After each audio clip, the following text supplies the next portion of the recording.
Ya kwanza ni kama nilivyozungumza na ninyi jana kwamba itakuwa mechi ya ushindani, kwa sababu asilimia kubwa yao vijana nimekuwa nao kuanzia wakingali wadogo.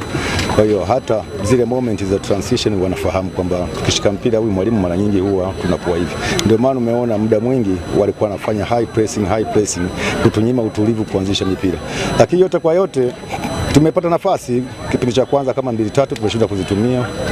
Wao wamepata clear chance moja wameitumia. Na wapongeza kwa hilo.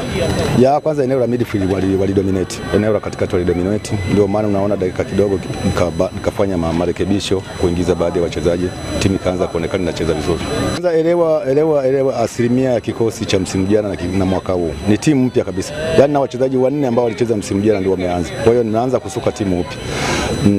Tunaelekea dirisha dogo. Nafikiri nitaongeza watu.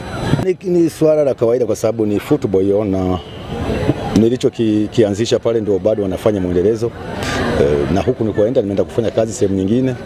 Niwapongeze kwa hiyo kwa sababu wamepata matokeo, lakini yote kwa yote najiandaa na michezo inayofuata. Nafikiri nitafanya vizuri. Mimi nina imani hiyo. Kuna pro kama 3 wanakuja, 2 wako pale jukwani saa hizi. Alafu kuna mmoja Mganda ambaye yuko polisi, tuliwapeleka kwa mkopo, atakuja, tutakuwa na kikosi kizuri. Kwanza cha awali ya wote tunamshukuru Mwenyezi Mungu, Mungu wa rehema na mwenye kurehemu.